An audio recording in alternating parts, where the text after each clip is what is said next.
If you'll all rise and join me in the Pledge of Allegiance, we'll open the meeting. I pledge allegiance to the flag of the United States of America and to the republic for which it stands, one nation, under God, indivisible, with liberty and justice for all. All right. Good morning, everyone. Thank you for coming to the meeting here today. We'll open with our regular administrative tasks, beginning with the approval of the April 12th meeting minutes. Mr. Scribe, have you had a chance to I review? did review the minutes that Janet sent me a couple weeks ago and didn't find anything major. I would make a motion that we approve the April 12th minutes as written. Second. We have a motion by Clark and a second by Jeff that we approve those minutes. All those in favor, raise your right hand. Motion carries 7-0.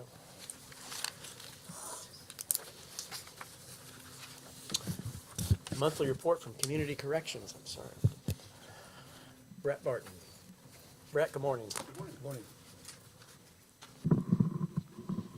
This morning, we have 77 individuals on our program. 5 are on CTP. We have 3 juveniles. We did get all 3 grants submitted about 10 days ago after some discussion and revision, so we're pretty happy with those. Got that put to bed. We'll hear probably the first week of July on the awards.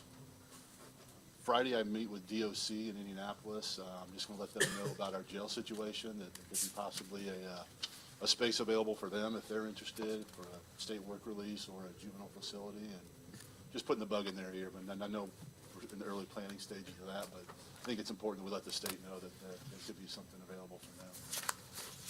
That's really all I have today. Short and sweet.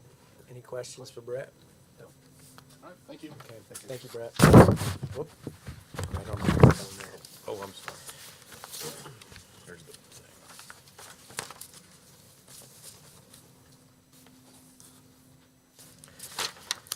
Send that on down. I don't believe we have Nancy with us, but she submitted her report that you had in your packet. Could you pull that up for me real quick? I see it Yeah. right there. It's 0. It was 0 again. So our Sorry. excellent year on juvenile There we detention go. costs continues. Yeah, another 0 for the month, so great start. All right, that brings us to new business. First on the agenda, Riggs Community Health Care Center, or Health Center. Dr. Yes, Jake had asked to be moved up. Yeah, I left you a wrote message. it on your, okay. I got it. I'm already late for something. Okay, so that, thank you for your understanding. But we're gonna move down and do the NHK seating CF1s. You'll recall that last month, we had some reports from NHK, their CF1s that had some blank spaces that did not have the actual numbers. We had the projected information from the SB ones, but not the actual information from the CF ones. And so that has been provided. You see that now. They clearly appear to be in, not appear to be, they clearly are in substantial compliance, and I think that we can move forward with approval now, assuming that you all feel the same. So we have two for the real property and for the personal property. One's for their 2017 project, which is the That's the first one. warehouse / they do some manufacturing work there. That's just east of Bailey Trucking. Right. And the other is, of course, there's The new mega facility. facility. So let's do the 2017 project first. That's the Varner Street facility. And you can see those number values there down at the bottom of the page that have been included under the cost and assessed value.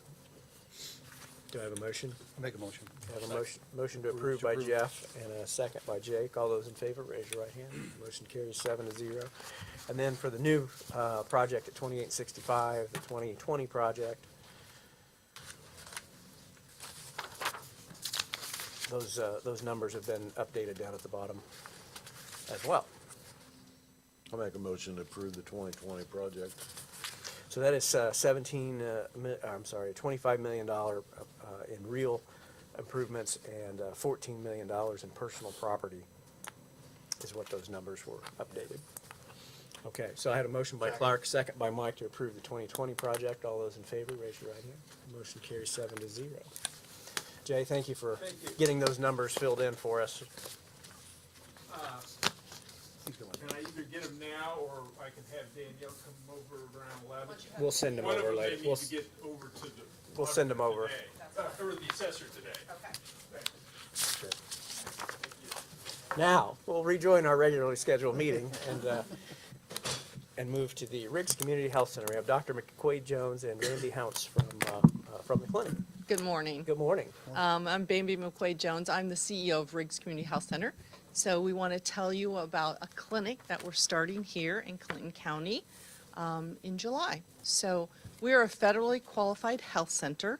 If you don't know what that is, we have locations in Lafayette, 3 there, 1 in Boone County in Lebanon, and 1 coming here to Clinton County. A federally qualified health center is a HRSA-supported, government-supported clinic that takes care of people that are uninsured, underinsured, that would be Medicare with no supplemental, and Medicaid patients. And so those patients are what we're looking for and what we're serving. We serve them, like I said, our Lafayette locations in Lebanon already, serve them with primary care. That means family medical, pediatrics, GYN services, women's health, and dental and behavioral health services.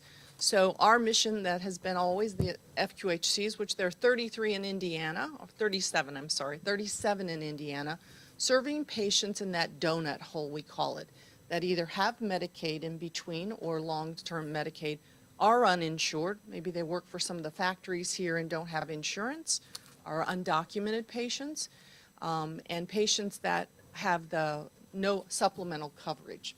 So that's our target population. We serve right now about 19,000 patients in our other locations.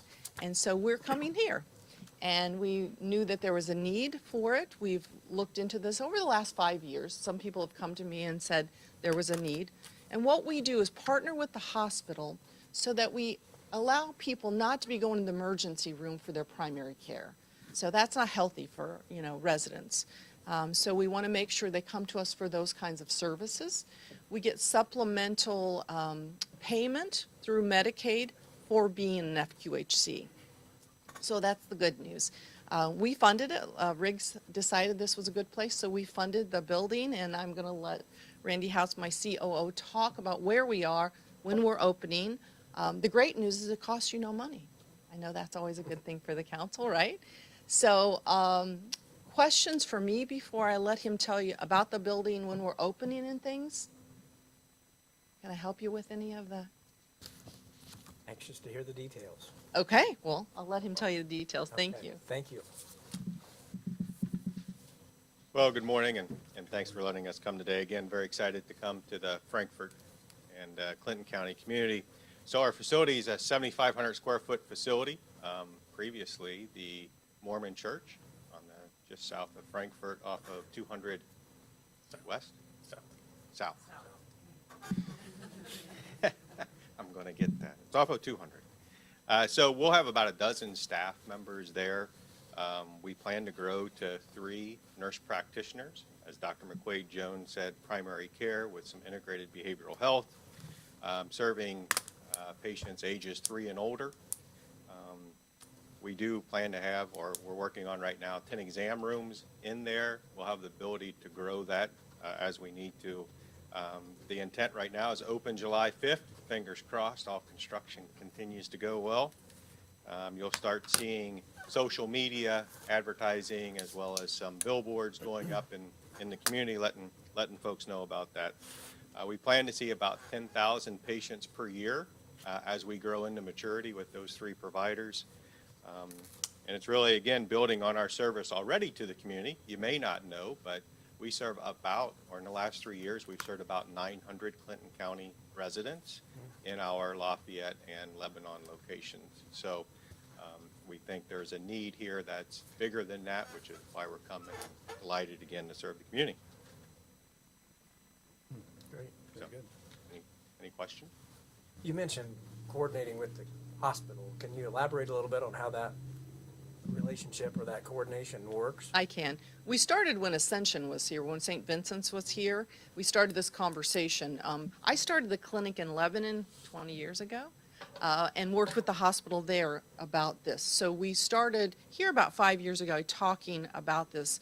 And IU, I've met with their CEO and their CMO and those things and said, you know, what will happen is that we'll partner so that people don't go to the ER for primary care. Okay. So that's, you know, that's a great benefit for them. And we know that that's a benefit for patients. I still see patients 1 day a week. So we know that's a benefit. You know, if you have to go to the ER for a toothache or you have to go to the ER for a sore throat and you're uninsured, the hospital is going to absorb those costs. When we started in Lebanon, we saved the county hospital $1 million the first year in people that could not afford their care. Instead of taking them to the ER, we diverted them to the clinic. So we did that there. We also took a service to the jail there and worked through that. That was one of the things we did in Boone County. So Okay. we also are working with you. You have a fabulous coalition. Yes. We do. I've never seen one this good. I really have not. And I've lived in Clinton County a couple of years. My family, some of my family lives here. But your Healthy Coalition is amazing. Never seen such a small community with such an amazing, they're very powerful and do amazing things. So we're partnering with them. So we're not here to duplicate services. We're here to augment. So we'll work very closely with them. And they're going to help and see what we need because they know much better than we do. So that will be a really good relationship, I hope. They're going to help us with some navigators. We'll have navigators on site. You know, we anticipate a large Hispanic population because we get some of those in Lafayette and Lebanon, like I said. And we have dental in Lebanon. We won't have it here yet, but we'll see what the need is. So we're kind of just trying to figure that out. Okay. Well, thank you for the kind words, and that Yeah. shouldn't be directed at anybody up here. We have several people in the gallery that were Yes. involved in that Healthy Communities Yes. Coalition that deserve that praise. So Yes, Yeah. very much. thank you to, you all know who you are, but You- thank you. Any other questions I can answer? Do you also work with the Open Door Clinic? I don't know that much about what they do there, honestly. Yes. But I know my physician is on the board and they Yes. see a lot of people. They see patients about 12 hours a week, and we'll see patients 40 hours a week. So we're hoping to work with them. And obviously, they're a free clinic, and I know that they've done fabulous work over many years, right? And so our goal is to work with them and say, how do we augment there? And, you know, we'd love for them to fold in with us, too, if they like. I know that they're limited on how many hours they can do and those types of things. So being an FQHC gives us that power financially to do more than they're able to do. I know they've done a great job and have some small grants, but we're not funded through grants. We're funded through the government. So yes, we'll work with them. Any other questions? Well, welcome to the community. Thank you. Thank you for your investment. And as we learned through the pandemic, you can never have too many healthcare options. So, all right. Next up, Louisa Hoffman from the Learning Network. Good morning. Good morning. I'm here to talk to you a little bit about Summer Kids Workshop. I work at the Learning Network. I'm the coordinator. This program is one of the best kept secrets in Clinton County. We have the Learning Network has offered this program since 2007, but it has grown exponentially. This program, it allows Clinton County students, first graders through 12th grade, to have hands-on learning experiences that they wouldn't necessarily have in the school. We offer a wide variety of classes, 32, taught by licensed teachers, and they range in subjects from video editing, digital photography, robotics, even for kids as young as 4th grade, they build a robot and learn how to program it. We have a young engineers class for kids going into 1st, 2nd grade. They learn about simple machines and build toys from Legos and then test the toys. We have cooking, sewing, and quilting classes. We have Mini Farm, which lets the kids learn about agriculture being out on a real farm. That's a very, very popular class. We have an outdoor exploration class that meets at Camp Cullen. We have 3 different art classes. Mini Police Academy that Brett is involved in. That was a new class last year, and it was really cool. The kids had a different officer meet with them each day, talked about tools that you use as a police officer. They did some physical training, obstacle courses and such, and we're very happy to be able to offer that again. We also have a 911 emergency class that different firefighters in the community help us out with, Mr. Ewitz in particular, where the kids meet at the fairgrounds and a different fire vehicle comes each day. They got to see the Lifeline helicopter land last year. Just a really good experience for our kids. We have multiple science classes, music class, and this year we have a new class, aviation, that is going to actually be at the airport. We're really excited about it. The kids are going to learn all facets of aviation, you know, from mechanics to the operation of an airport to, you know, being a pilot. And I think that's going to be a very impressive class. These classes are held at the Learning Network, which we're housed, same building as the Clinton County Extension. We share the building, so every inch of space in that building is filled with children. Warning, don't come in that building during the first 3 weeks of June because it's crazy. Class at Camp Cullum. This year we're having an art class at Clinton Prairie, and we have a welding class at Rossville, and then, of course, we'll be at the airport. We, the Learning Network partners with Purdue Extension, and this year Community Schools of Frankfort are partnering with us. It's a very impressive program. It's a very expensive program. It's about a $30,000 price tag. Initially, this was funded through a state grant, 21st Century Community Learning Centers, but as grants sometimes go, it left us, and the thing that we were most concerned about, the Learning Network Board at the time, was in how can we keep this program, this Summer Kids Workshop program. This is important. It fills a great need in the community. What can we do to make this possible? So we go out now every year and visit the community businesses in the area and essentially beg for money to sponsor our program, and that's how we are able to make this happen. And we're very thankful for that support from the local businesses. Currently, this year, we have an overwhelmingly 250 individual students registered for this program, which that's a huge number, 370 participants. So we are busting at the seams, and I know a lot of kids did not get a workshop this year because we're full. But that's a good problem to have. So I'm in front of the council just to kind of put a bug in your ear to consider allocating any kind of funding for us in the future so that we can sustain this program for Clinton County. What are you short? We're short space and teachers. I mean, You're short as far as funds? Oh, we're okay this year.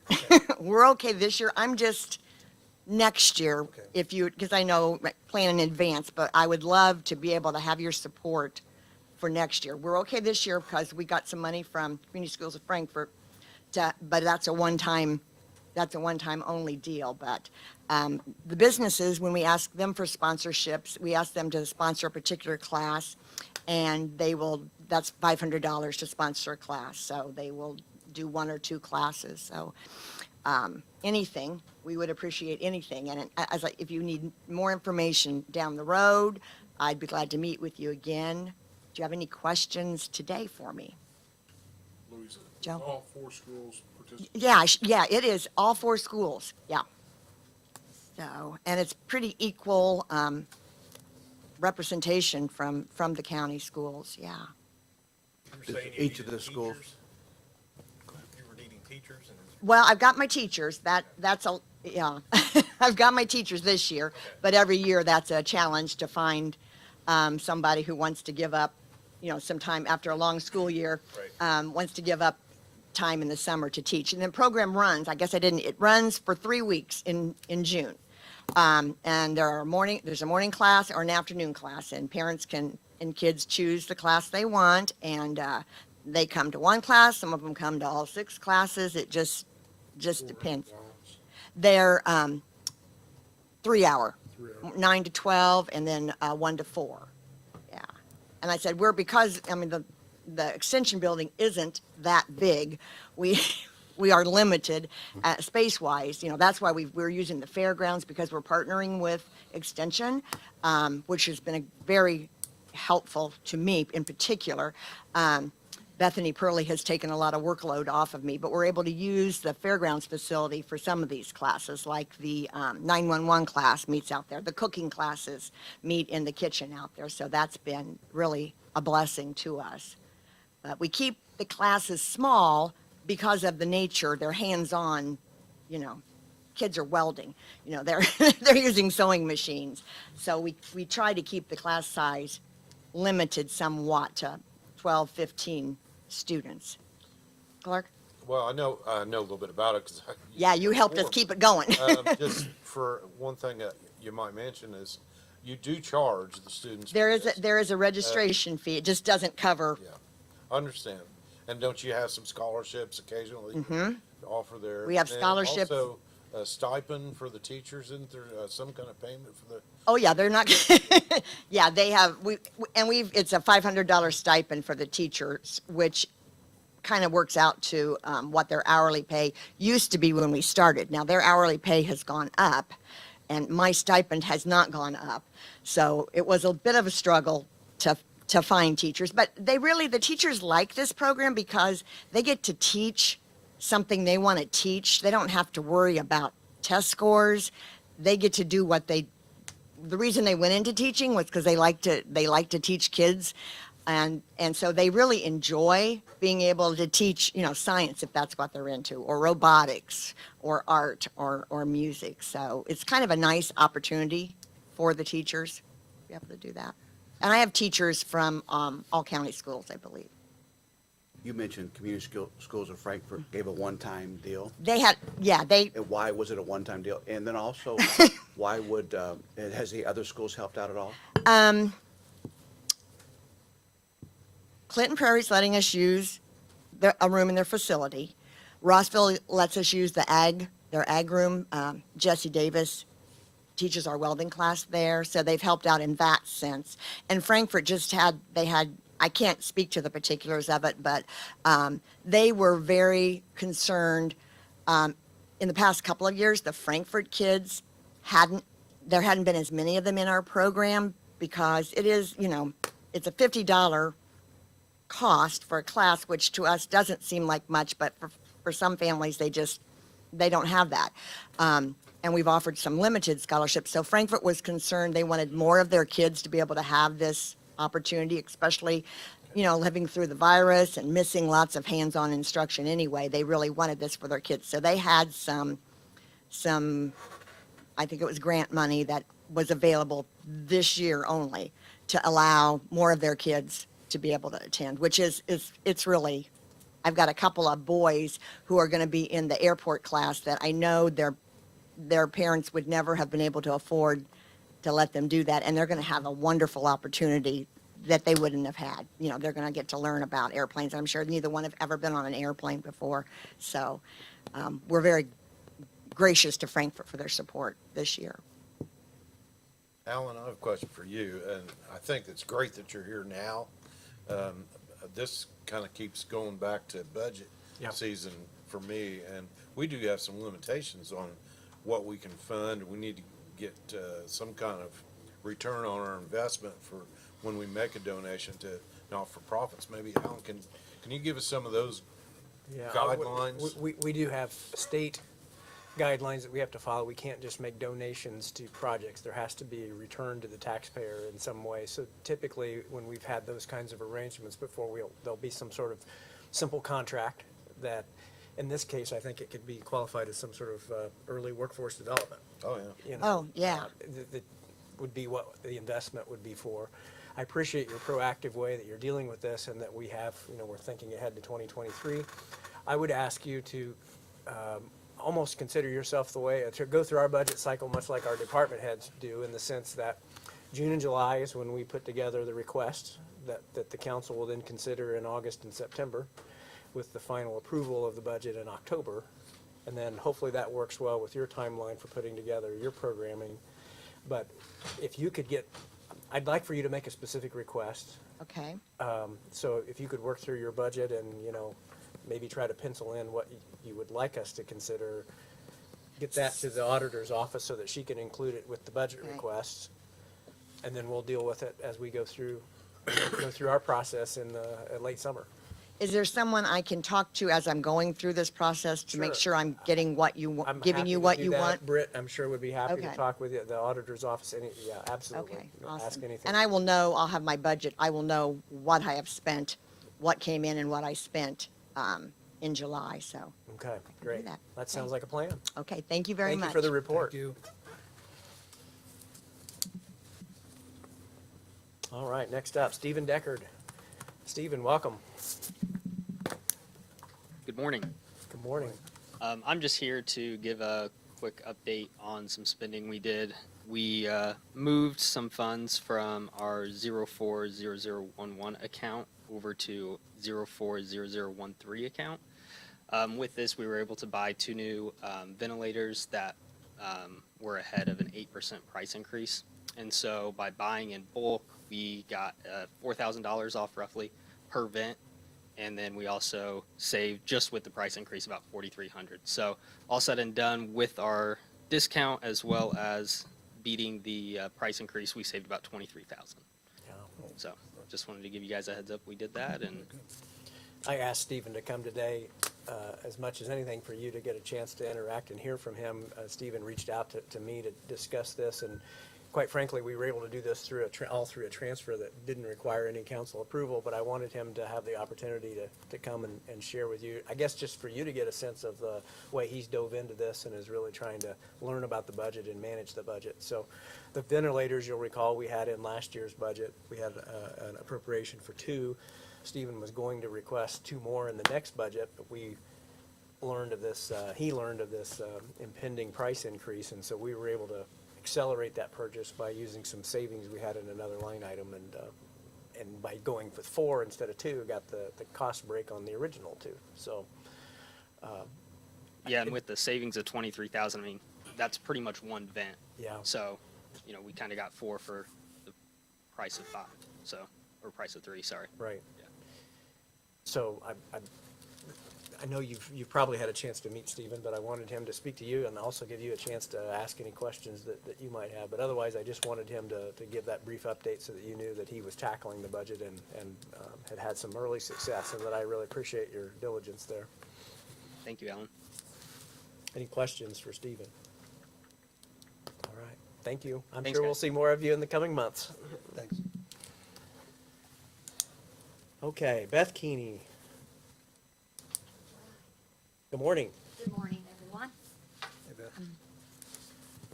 I'm here to see about a project that we've been talking about for a long time that would really help the county out. And we believe that the funds could best come from the ARP fund that was allocated to the counties through the federal government. So I wanted to get the land records and documents digitized and searchable because, your house, your land is probably your most valuable asset, and we need to protect that for our county. And a lot of counties are way ahead of us in getting things searchable and online, and I want to would like to move forward with a project like that. And this will also increase, if we can get copies of people of their documents and the last deed of record, then in the next sale, there can be more documents recorded, and on average, they see a 15 to 20% increase in recordings and copies and things like that when you have everything searchable. And right now, another reason to do this is it reduces the foot traffic in our office. There can be, four searchers in our office at a time, all combing through the microfilm, getting on the microfilm machine, and takes time, and then everybody's real close together. And when we had to shut down the office a little bit and go one by one during the the COVID disaster or scare, pandemic. And so another reason to have the documents, just not in one place. So right now, they're just sitting in, we have index books, and then we have the microfilm in the jackets. And in 1966, they had to start making the microfilm, but they don't have the document anymore. They stopped typing it. And so it's in the index books and in the microfilm. So some of those jackets are getting brittle and yellowed, and, the document itself is gonna eventually, perhaps take some damage. We do have an off-site location where we have a microfilm, an extra security roll, but that's starting to, it has the vinegar syndrome, and it's breaking down too, each day. So if we could get these documents digitized out of just one location, in our office, that people could access them during the evenings or when they're searching at home in the mornings, that would really be an asset to our community or our county. And it's not just like do this and then we have to redo it and redo it. It's we do it and it lasts for perpetuity. And then that's our job in our office, is to make sure that the county land records are kept for perpetuity.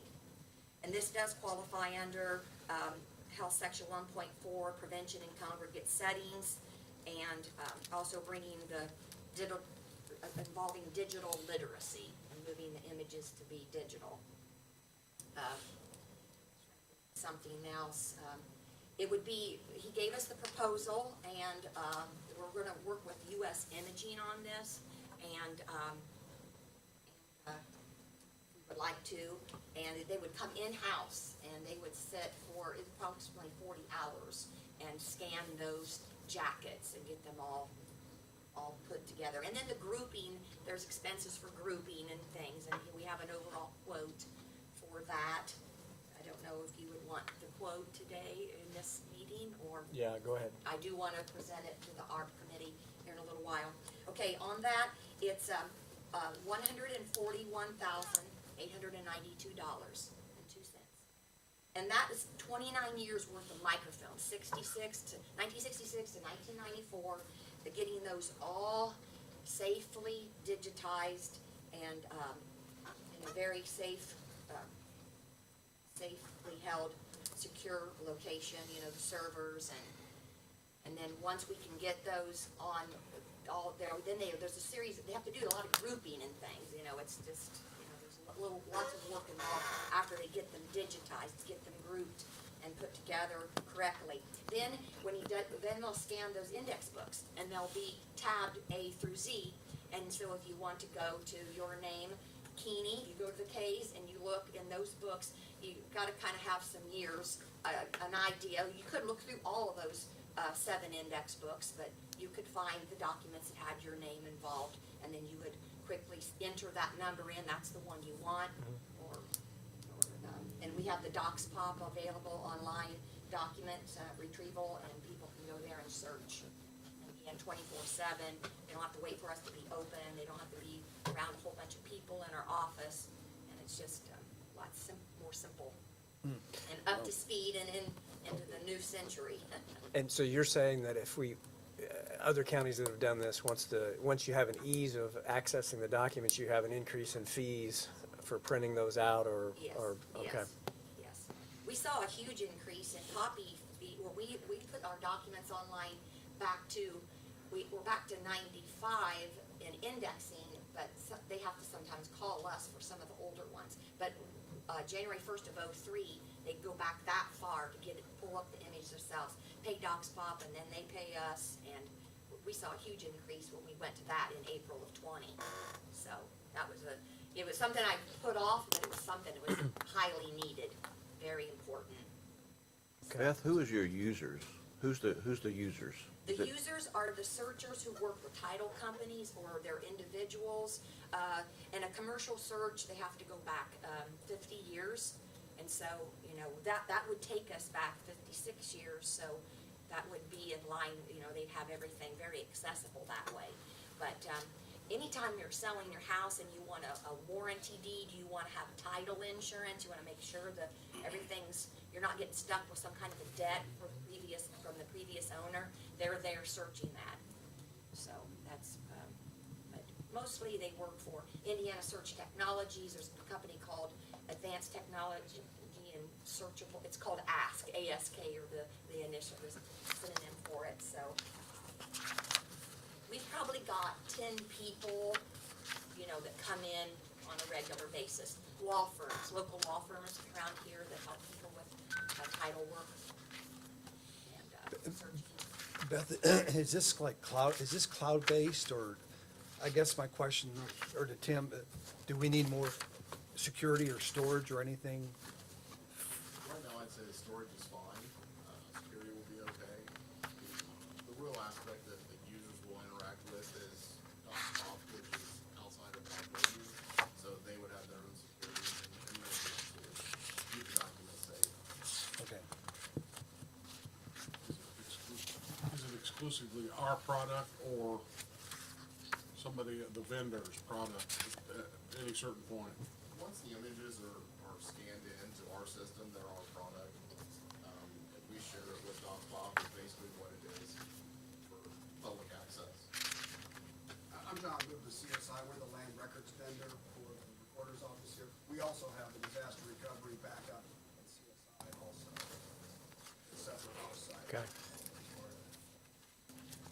And then we handle, our part of this is we also handle the redaction piece of it. Okay. US Imaging will digitize those images. They'll present that to us in a CD. We run that through our redaction software to make sure that all sensitive material is redacted as part of that.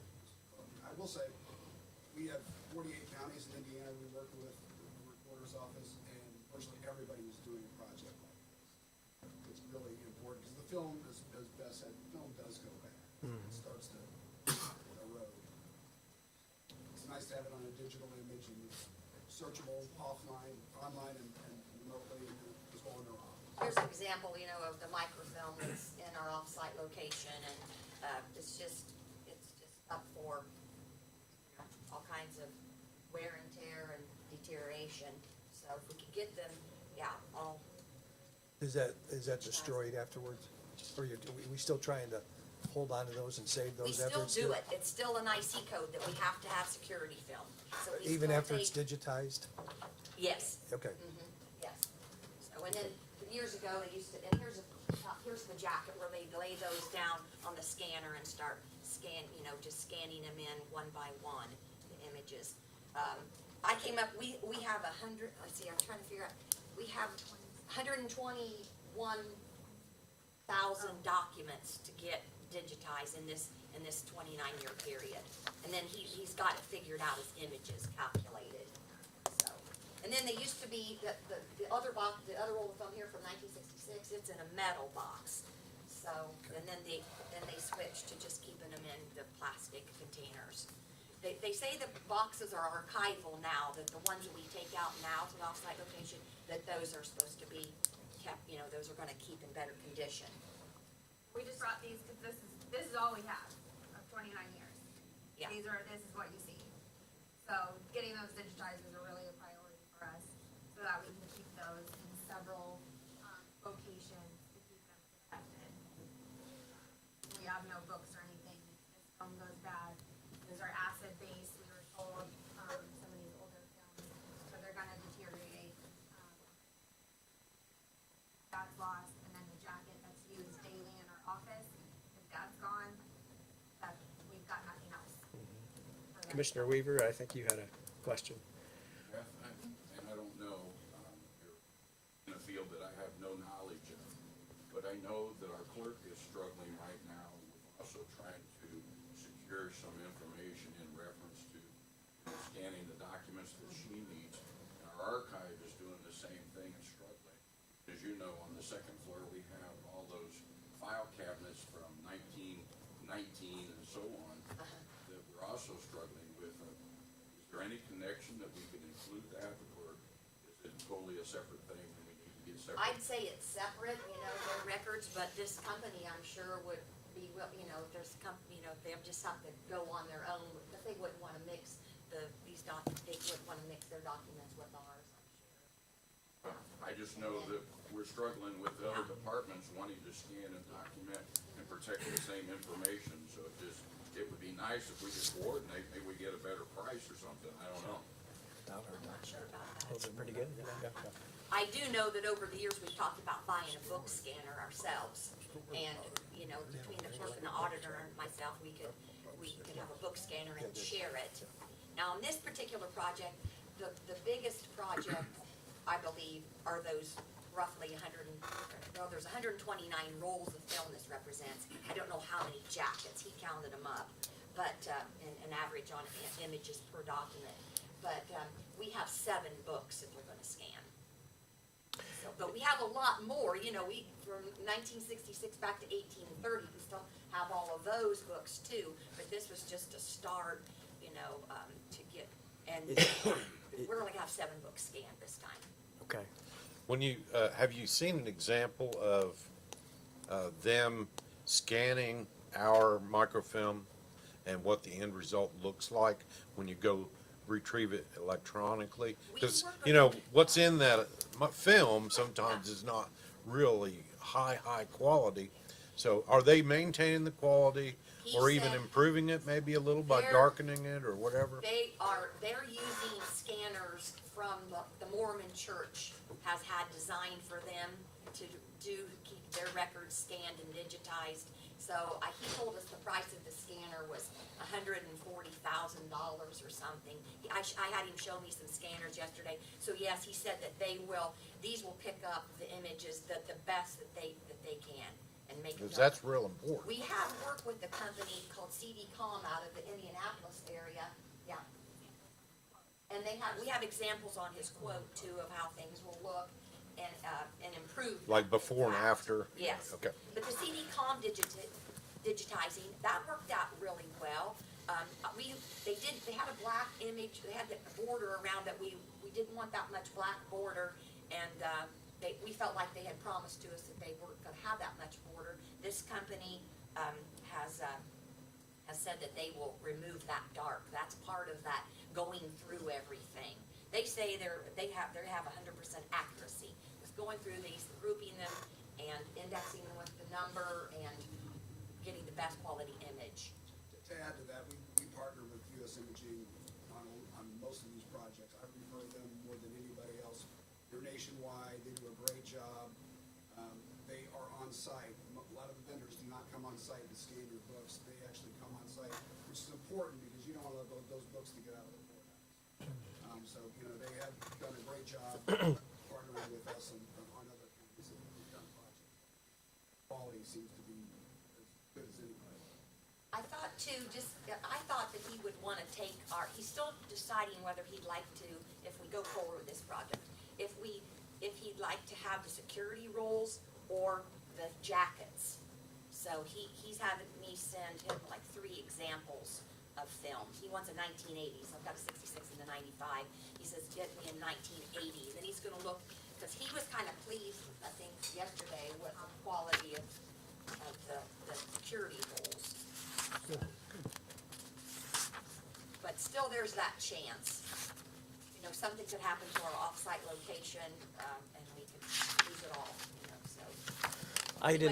I had indicated to Beth that we do have a committee, an ARPA committee, because that source of funds is unique. It requires approval not only of the council, but also of the commissioners. And so I think she's going to stick around, and Mr. Wood's going to stick around, and we are going to have a quick ARPA committee meeting after the regular council meeting, and we could ask some, maybe, I already have a couple of more detailed questions we'll ask at that time. But I wanted the full council to go ahead and hear the request, because as you know, we have far more requests for the ARPA funds than we have ARPA funds, so it's entirely possible this comes back to the council as we attempt to find a non-ARPA funding source if we desire to move forward with this, so. And also, anyone that wants to come to the office, we can give you a quick little tour or a long tour.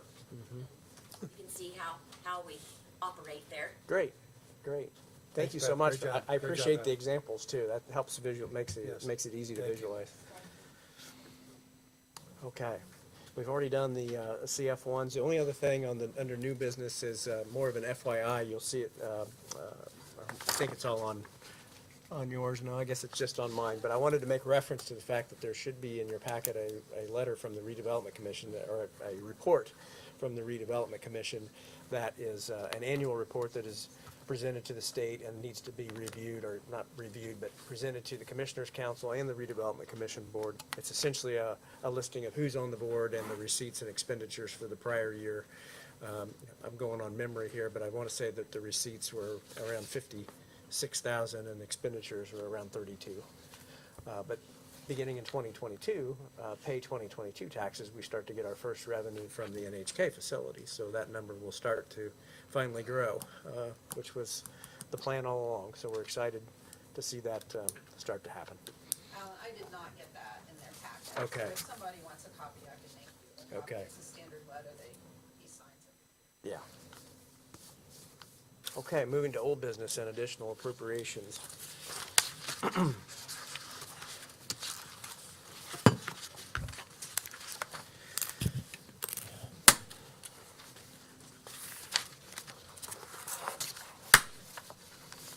We have several items here that that are gonna be, sound familiar to you as we've talked about them in previous meetings, but we're catching up with the official paperwork here today.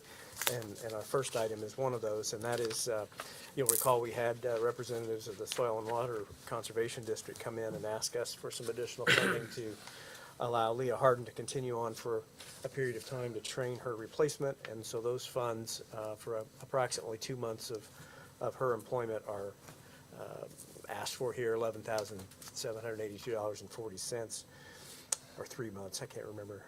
2 months. So that would include not only her salary, but benefits and so on. So for that short period of time, we will actually have 2 staff members instead of just the one. Next item, from the general fund, $5,065 to finish the 3rd and 4th quarter for the Time Clock Plus contract.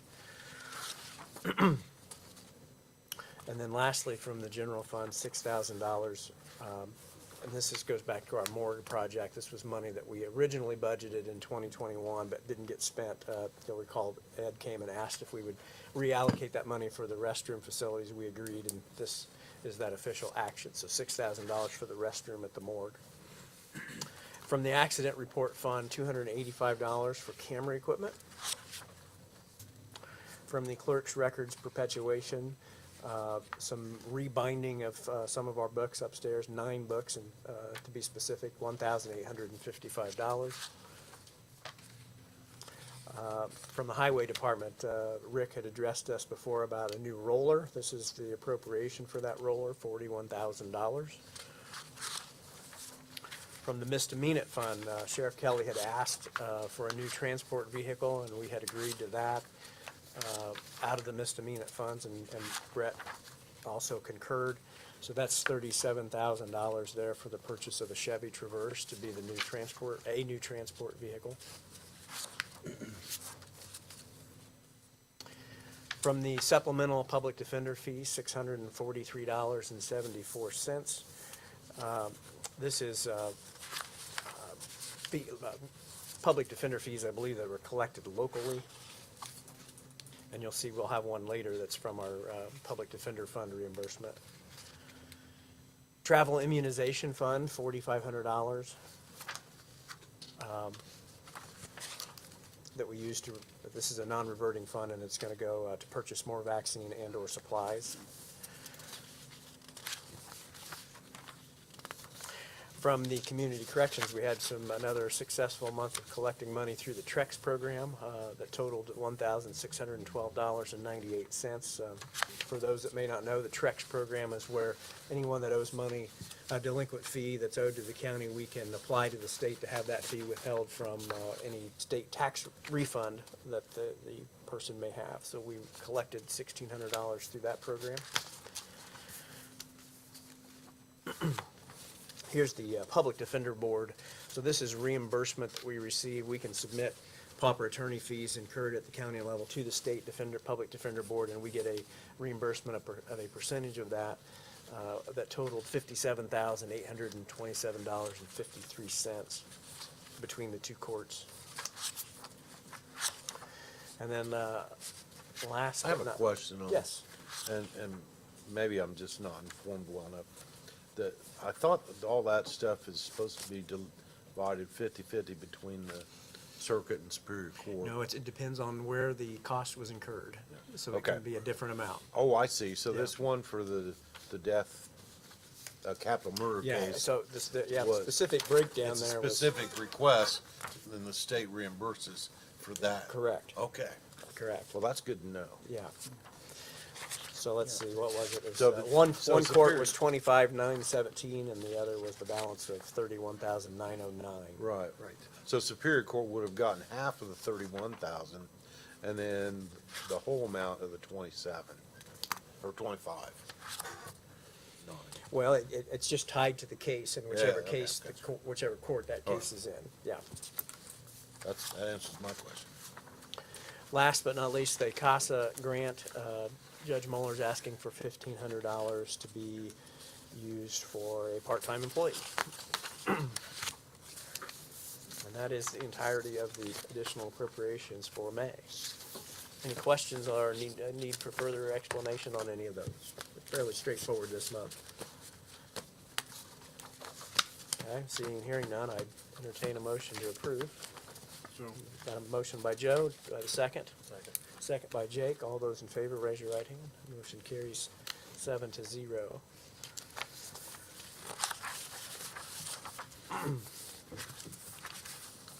Transfer of appropriations, is it just the one, or is there several? I can't,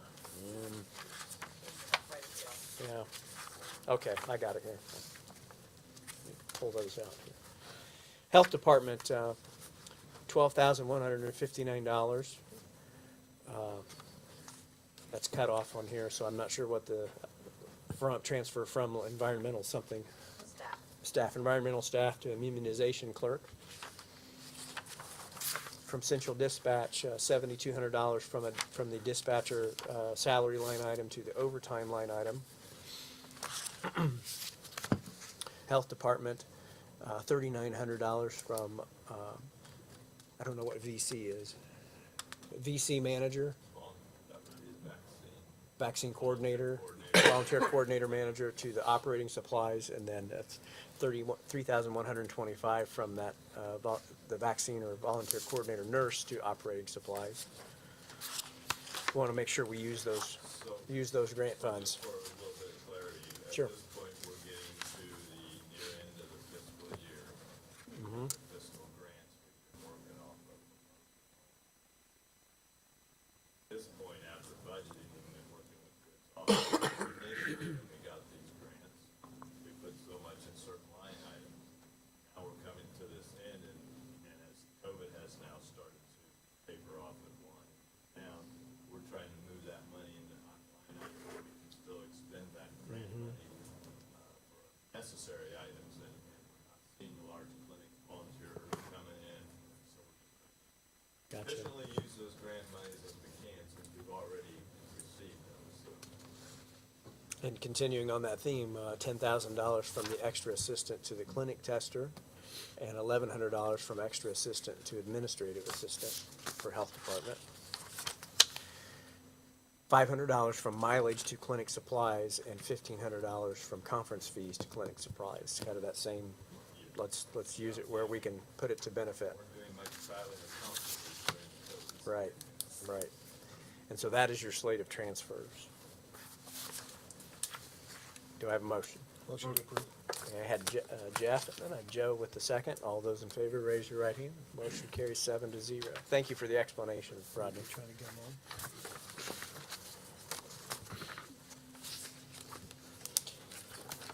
Late yesterday, you got the updated financial report from Janet.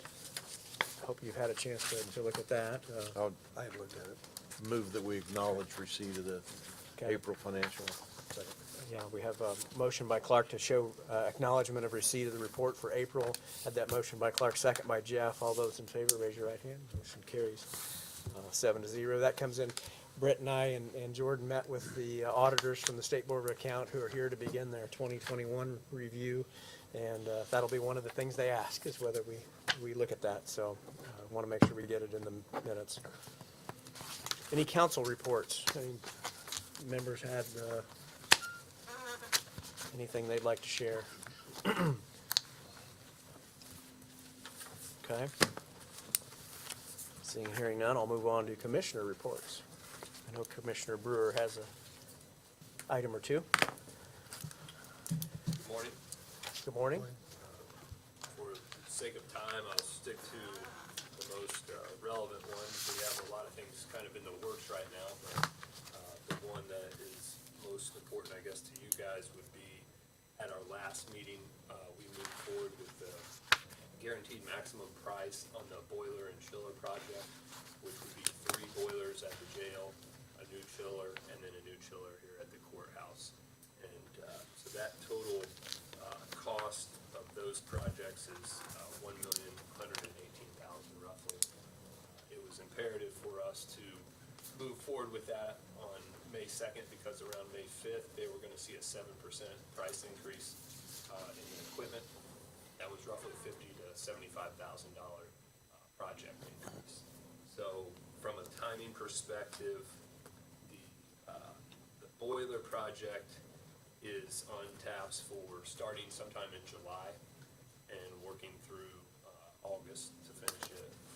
And then the chiller projects are 30 to 32 week procurement of the actual equipment.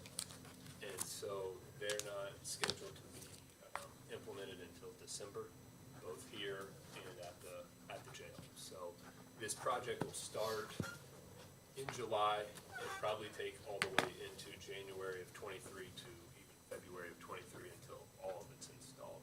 And so it'll be billed kind of as the project happens, so on a monthly basis. But I wanted to get in front of you guys because you'll have to do some appropriation to have that money available to pay for that.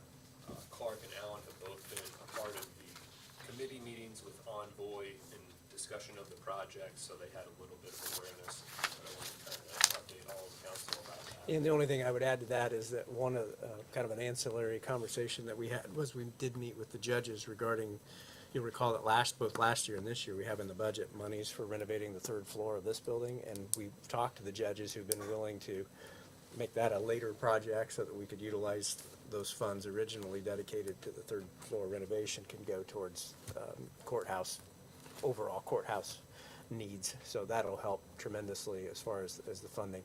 So we'll need to sit down and we can really think about this over 2 budget cycles because it will go into 2023 and they are only going to bill as it goes. So it's not like we have to come up with that money up front, prepay or anything. So we have some time to be flexible on how we deal with this. So we'll need to probably have some thought over the next 30 days and try to have our plan in place. But the main thing was get it locked in before the price increase, and then 2, get that lead time started, that clock started on the procurement lead time. So that's kind of where we stand. Yep.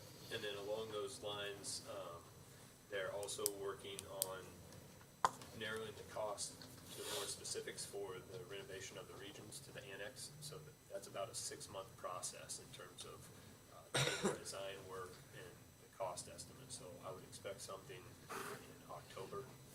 So we'll have a more defined price for the project. So to kind of give you guys an update on what Envoy is doing on some of the larger projects here.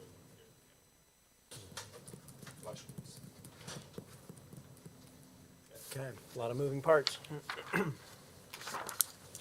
Department heads, any department heads need time with the council? Sheriff Kelly.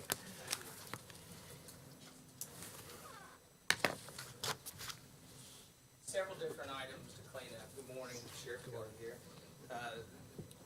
I need to ask for permission to pay out of commissary a few items that are typically paid for, or used to be paid for out of commissary under the old resolution. One that hasn't been, but this is kind of a strange request, not a strange request, but a request for a replacement of eyeglasses by one of our corrections officers.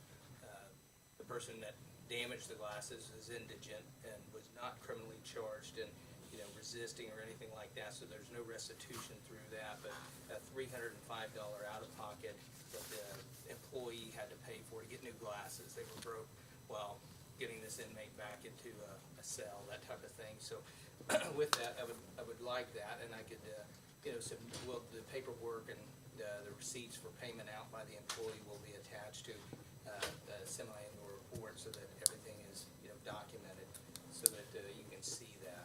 Okay. That's part of it.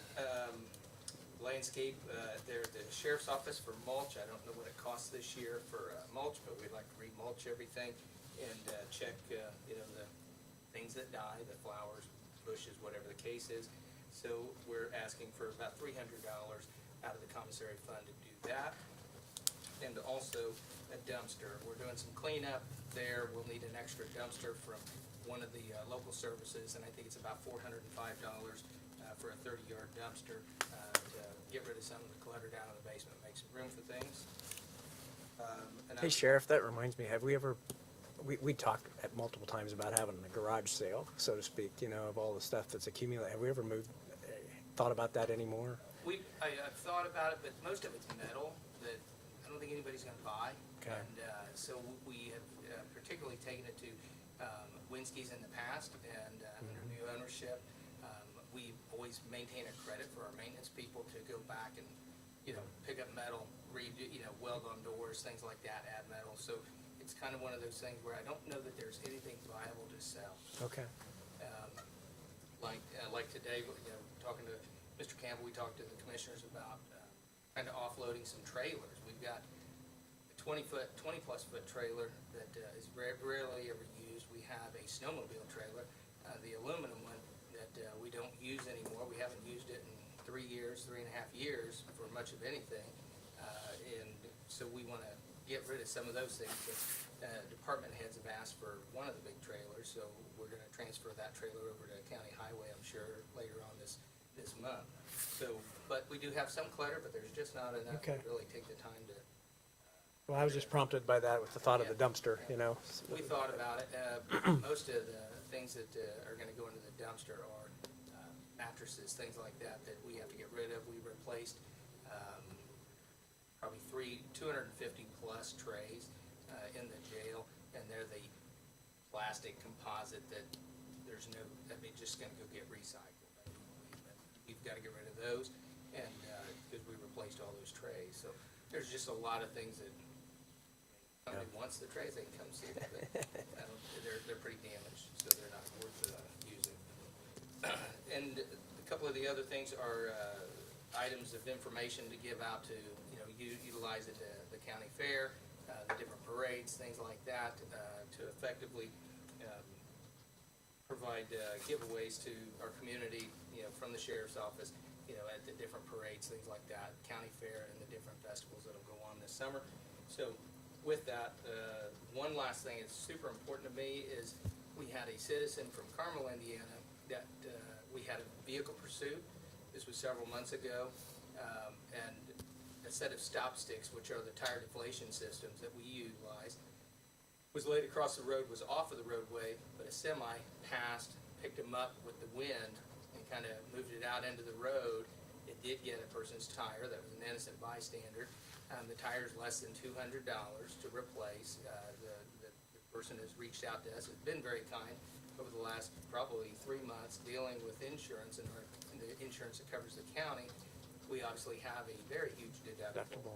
And, it's something that I don't want to, I hate to continue to put this person off, and I would like to pay for that tire out of commissary to the individual. We have all the paperwork from, I believe, Tokyo Marine and also through the sheriff's office, emails with the chief deputy, keeping, this person in mind. I'd hate to, leave the citizen out, and he's replaced his tire, but I would like to reimburse him for his tire through commissary. So I have 5 items: the glasses, the mulch, the dumpster, informational items for the public, and the replacement tire. Yes, sir. Okay.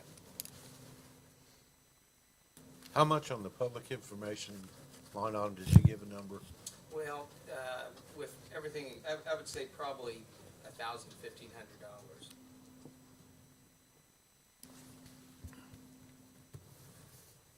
I don't know that we're going to put a dollar on it, because there's some of those we don't know.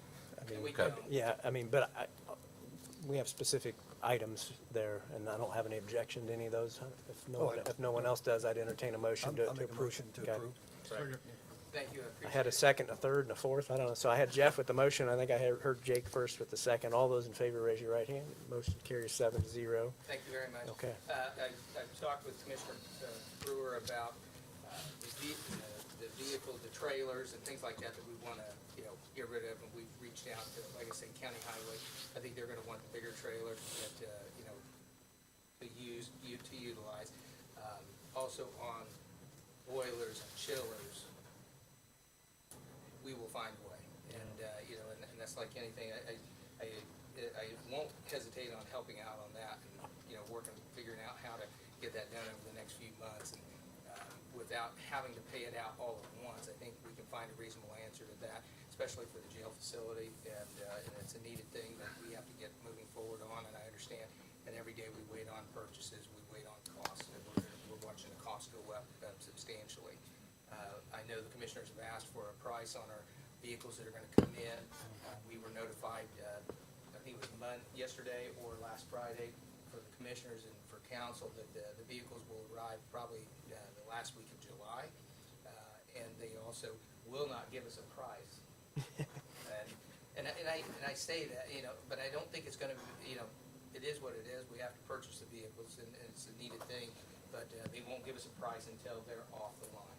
And once they're off the line, then we'll have a set price, and they've actually started, those set of vehicles are set to be put on the assembly line in the next week, 2 weeks.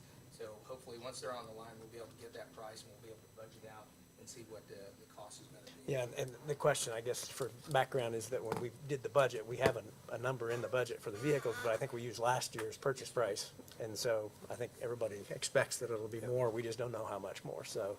Well, and one other thing, I think it's 9 vehicles. It is 9 Because vehicles. we had the one that got damaged, we received a check for. We're Yeah. still holding, there's 13,000 from the 13,000 little change on that to put towards that. Yeah. We also will probably work in trade-ins on this, and we'll try and get a vehicle to probation out of that group of vehicles. So, we have the ability to get that done, but, so the ultimate end price, we don't know yet. We'll see what we're gonna get out of the vehicles as far as trade-in to. Yeah, I'm glad you brought that up, Jordan, because that just happened last week. We did get a insurance reimbursement check, and it'll be next month. We'll see a additional appropriation. We'll put that back into that car line item to help augment the funds we have available for purchasing the new batch. Absolutely. So, Thank you. If you have any Okay. questions, stop by and visit. okay, Appreciate it. all right, thank you. Rodney?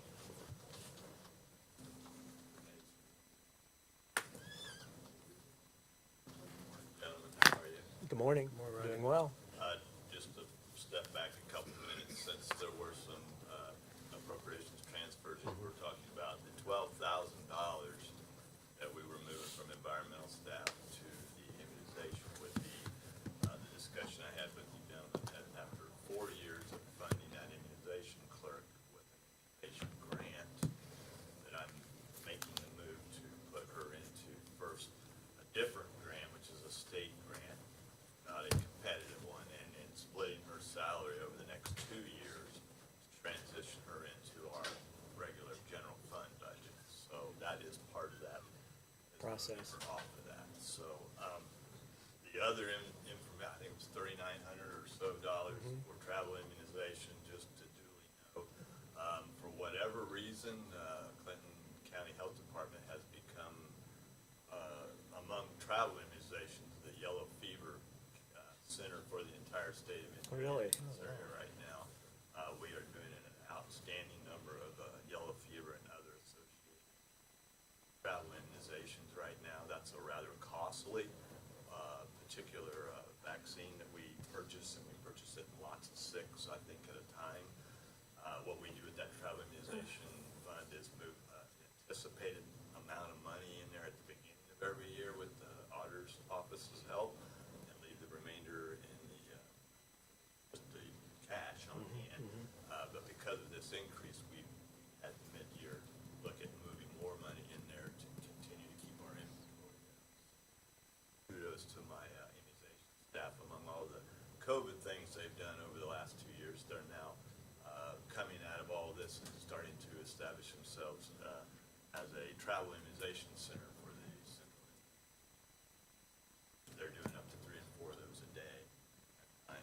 That's really something. Yeah, that's an amazing accomplishment on theirs. To follow through with that, to report to you folks, we did apply for a similar but different immunization grant at the urging of my public health nurse supervisor this spring, and we just received notification yesterday that we did receive that. Great. That's actually will be our largest one we've ever had. We just finished a 4-year run of having an immunization grant that was paying for, as I say, for one, Carolyn to be our immunization clerk all this time. Critical if you know the whole history of the basically free immunization clinic we had for years there at the hospital. There was at one time 3 staff working there, one of which we paid for, 2 of which the hospital had provided. And over the course of several years, it eroded down, and it's just our person standing there alone, and really challenging the efficiency of being able to handle increases we would see out there. Between the changes and putting them underneath our roof and looking at our overall operations, that immunization clerk was looked at to be someone we would apply for. We successfully paid for her for 4 years, but this new immunization grant will be for about a little over 51,000. So that's our largest award we've ever received. So, and we will be doing funding a couple extra days of our regular public health immunization nurse part-time to make them available on Mondays and Fridays through that grant period. Wanted to- And how, is that a 1 year? That's a 1 year? That's a 1-year grant. Is it renewable? Fiscal. Renewable? I believe it will be. What it comes down from is what we call the CDC block grants to go to the states. They're 5 years at a time. Okay, And yeah, I would anticipate that would be available again. okay. We are also in for a lead grant. There's been some changes in Indiana with lead, blood levels, elevated blood levels. We for years only acted at a certain level, and the states decided to lower that level. With that lowering to that level, that in many cases for health departments is going to quadruple the number of cases that we have to case manage and see. So with that in mind, the state made some money available, and we've also put in for a grant as well. Due to that increase, and working with the nurse, finding some opportunity to perhaps get a part-time person to come in and help with that. So that's all of those things. We're currently working with the EMA director. We are transitioning to the final phase, a final phase of COVID pandemic to endemic. We are utilizing the trailer. Again, many thanks to you gentlemen getting that to the county, but we are now using that trailer to do our testing as the EMA is about to go through some renovations out there. So we've been very thankful for all their support and help with all that. But I just worked with Daryl yesterday to put some final touches on moving that operation into the trailer for the moment. We are funded through to the end of June. Technically, I think I talked to my staff about that a week ago, and I said I imagine we'll have your final day falls like July 1st of that week. And I said I believe the grant will pay through that basically. That's a big concern. After that, testing won't be available in the county unless it's private pay. That's all been free for almost, over 2 years. We started in May of 2020 doing COVID testing in this county. So I'm concerned because we still see people that want to travel, got to get back to work. I got to have a PCR positive test result, and they won't be available in probably 7 or 8 weeks. We did take a opportunity to get a whole bunch of free tests, home tests for folks through the State Department of Health, and they were targeted for folks who don't have insurance or are only on Medicaid or have opportunity where they can't get to testing. We've distributed those to a couple of our community partners. And realization that this change is coming about soon. I think we placed about 4,800 tests into those 2 partners, Open Door and the Minority Healthcare Coalition's hands to be able to distribute. We have a small number we're going to start handing out at our test site as a goodwill gesture towards those knowing that in a few weeks we won't be there testing. Okay. So things that I wanted to bring up were, on April 29th, we received another $180,000 of funding that would go towards what was administration fees for COVID vaccinations. That brings our total now up to about $368,000. Again, I have already apprised our board of these funding that is coming in, and I've challenged them to give us some direction on, for future use. That's such a large amount of money. So rather than just make that decision myself, I asked for their guidance as well. We're gonna continue to work with Britt's office, because I do anticipate, Dana and I still anticipate it could be closer to $450,000 by the time we're done. Thinking back almost a year or so, when I asked the council to help us with putting on some sort of a recognition dinner for all the folks that were available to help with that through all the crises, I think for the amount of money that the council provided versus what has come back, I think we didn't know that then it was gonna come, but now we do. That was money well spent to let those folks know how much we appreciated that effort, so. And all Yeah, that's the greatest, that's the greatest thing I've seen since I've been here. What was it, 7,000? Something like that. Yeah, yeah. So, and again, just to thank you for continuing to support us through this long journey. So, and a lot of promises made by the state, and I'm glad the majority of them that they go for us as well. So, the only other thing I have left to verbally let you know, there were 2 grants fiscal that finished in July of 2021 that I didn't get the opportunity to give you any kind of reporting on because we were too busy managing all the other grants. But taking the opportunity to fill out the state's local health annual report, I was tasked to come up with those numbers. So I at least wanted to verbally let you know that our preparedness part-time position, that grant during that year of 2020 through 2021 fiscal was $31,895, and we got $31,895 of that distributed to us. Probably over 90-some% of that money was the salary and taxes for that particular individual working, obviously, which was some critical during the COVID to help us fill in some of those gaps. We had a first grant for COVID testing that started in fall 2021.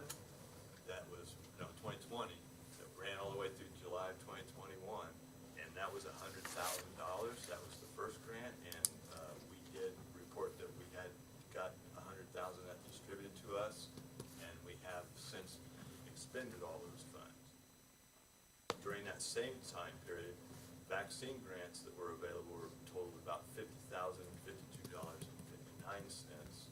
and we had got all of that distributed to us and had expended most of those funds so far. We are approaching the end of the next fiscal year completion, and at that point, I'll have reports still on the second COVID testing grant and the preparedness that I'll get available for you a little sooner. I will put this into a format that's written so I can send it to Britt and have her distribute that to you just for your records. We're just trying to get some housekeeping and some things caught up finally throughout all of this. Other than that, that's all my good news. So if you have any questions at all, or You deserve a vacation.